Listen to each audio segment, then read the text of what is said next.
we are doing rheumatoid arthritis, otherwise known as RA. And so what that center picture is going to show you is that it's kind of a cycle. So yes, the pathology is that it targets your tissues near your joints and causes chronic pain and swelling. But that second part is how it affects the phenomenology of that experience. You're going to have decreased functional ability. Your independence is going to lower. You're not going to be able to be as functional as you used to be. Because of that, that's going to be the third part that will lead to occupational deprivation. You're going to be deprived of the occupations that you want to engage in and can't. And if you're deprived of these occupations, maybe you only have a few to choose from now. Maybe it's you're in bed and you're resting and you can't go do the leisure occupations you enjoy. That's going to ultimately lead to occupational imbalance.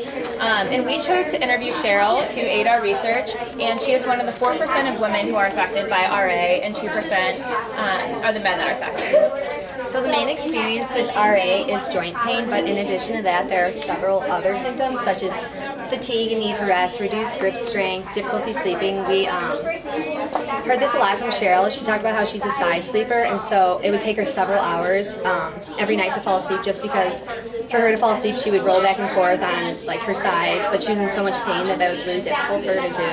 But in addition to that, there's the experience of cognitive impairment, visual symptoms, numbness, tingling, dry mouth. And we thought that this was a really good depiction of a person with RA's everyday experience and the impact that it has on their quality of life. So Cheryl was a great person to interview because she was very representative of people with RA, especially from our research. She's a 53-year-old woman who's a single mom to a 15-year-old boy, and that's not hard enough. She works like 12 hours a day downtown as a legal assistant in Chicago. Before her diagnosis of RA, she had no pre-existing conditions. She loved working out was her favorite activity. She was just very healthy. But now with her RA, she experiences a lot of the secondary symptoms, which include depression, fatigue, pain, and even isolation comes up a lot. So to apply our OTPFs to sort of our whole poster, they just bring up a lot of good themes that are going to come up in our discussions. So the client factors are going to be our values and our body functions and stuff like that. So client values, one thing that came up a lot in research was the value of independence. This is because there is a lot of dependence that comes with RA. You're maybe not even able to open up a can by yourself, and so say in Cheryl's instance, she needed her son to help her do that or open up a bottle of wine, even help her get dressed in the morning. And then joint pain and body system dysfunction is going to be a little more obvious. With the tightness that comes with RA, or the stiffness, there's also going to be cardiovascular and respiratory difficulties there as well. For performance skills, you're going to have longer morning routines because you're going to wake up with a lot of morning stiffness and pain. That's just going to make things a little tougher in the morning, and then it's going to get easier throughout the day. They're going to have the everyday rules as people, as older adults would have, so parents, friends, employees, but then they are going to experience a lot of role loss at the same time because maybe you go to work and you type at work, but now your fingers are like this, so you can't really do that, so you may have to lose your job or something along those lines. Environmental factors and supports, they may need assistive devices, and we're going to see what's going to come up a lot. It's going to be a theme of diminished social support when you have RA. So our next theme was pain on lived experience. So pain does affect the work, your play, your sleep, your ADLs. It affects everything. But it also affects all of your context. So we implemented the context wheel that we learned in previous semesters. And so pleasure, social, personal, virtual, all those things. And we wanted to hear from you guys. Can you think of anything that would be affected in physical context? Well, one of the things we found with Cheryl in our research was that cold is really hard for them. Cold winters especially, getting out of bed, that makes it more stiff because your joints are really sensitive to that. So they love heating pads, warm showers, the warm weather. But just with like physical terrain, she has a really long commute and has to go to a train station, and it's like walking up the ramps, the staircases, like prying open the train doors, and it just really hurts her joints because fingers are very much so targeted. A common theme that we saw both in our research and with Cheryl was the experience of interdependence and dependence. We saw a lot that there was a struggle between wanting to maintain her independence and, especially in Cheryl's case, the role as a parent. Cheryl works, like Mary said, 7 a.m. to 7 p.m. And when she comes home, she wants to relax. She's exhausted, but she needs to do these things for her son, take him on various errands.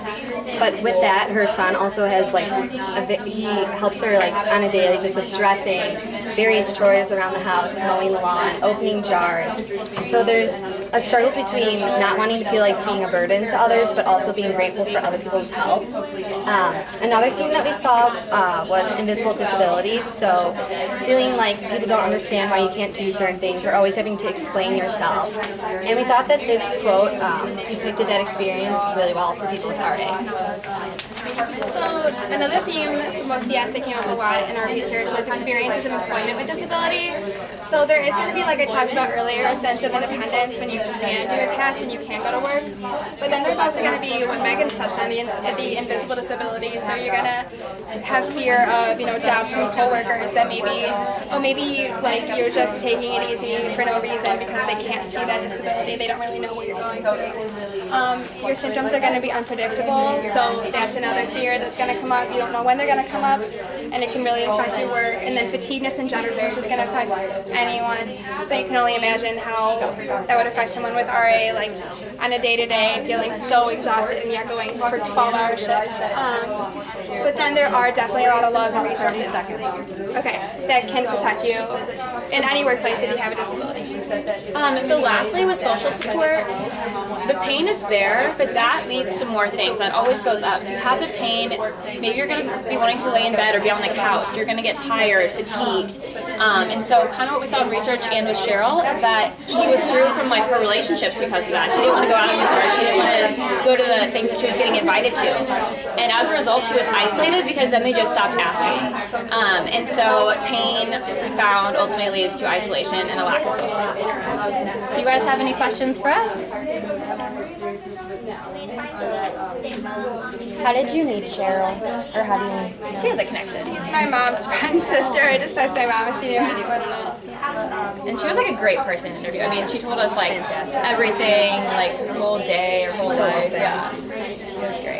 She had like I feel like a very unique perspective. Not unique, but like very much like touched on details. Like for example, she talked a lot about how it was cool to hear her say how she went to Florida and the whole week there she was not in pain. Suddenly she didn't experience any joint pain to the point where she stopped taking her medication. She came back and she was like to her doctor, she's like, oh my gosh, like I felt fantastic. And he was like, it's because of the heat, like you shouldn't have stopped taking your medications. So that was really cool to hear and kind of get that perspective from her. What's something from the literature that surprised you or was unique? I would say the social isolation.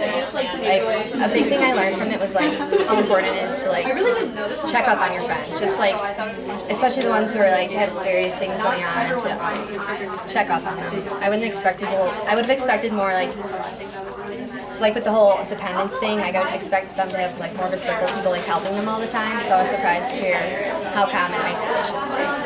I also think that this is a quote that we got from our research, and I thought that just like really hit home.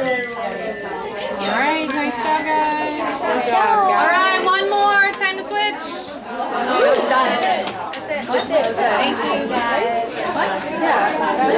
Wait, I think we're done. That was our first You're right. We're done. I put one.